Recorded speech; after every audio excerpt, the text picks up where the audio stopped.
रेल्वेच्या महसुलात पुण्याची आघाडी। आर्थिक वर्षात पुणे रेल्वेला 2158 कोटींचा महसूल, उद्दिष्टांपेक्षा अधिकचा महसूल मिळवून विभागाची दमदार कामगिरी। उन्हाचा कडाका वाढल्याने पीएमपी बसकडे अधिक लक्ष देण्याच्या प्रशासनाच्या सूचना। कामात हलगर्जीपणा आढळून आल्यास कारवाईचा इशारा। पुणे कारागृह शिपाई भरती, लेखी परीक्षा आणि राज्यातील विद्यापीठांच्या सत्र परीक्षा एकाच दिवशी परीक्षा आल्याने विद्यार्थ्यांमध्ये संभ्रम। मीटरद्वारे पाणीपट्टी लागू करण्यासाठी प्रस्ताव सादर करा। पुणे महापालिका आयुक्तांनी दिल्या पाणीपुरवठा विभागाला सूचना। पुण्यात ईव्ही चार्जिंग स्टेशनच्या नावाखाली एकाला 12 लाखांना फसवलं। ईव्ही इलेक्ट्रिक चार्जिंग स्टेशन सुरू करून त्यापासून नफा मिळवून देण्याचं आमिष। सहकारनगर पोलीस ठाण्यात गुन्हा दाखल। पुण्याच्या इंदापुरात 2 गटात हाणामारी, किरकोळ कारणावरून राडा। पोलिसांकडून प्रकरणाचा तपास सुरू।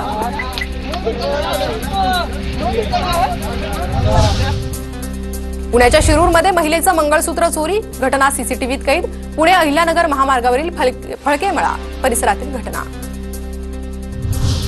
पुण्याच्या भोरमध्ये जानाई देवीच्या यात्रेनिमित्त भव्य मिरवणूक, देवीच्या काठी पालखीच्या भव्य मिरवणुकीत भाविकांचा उत्साहात सहभाग।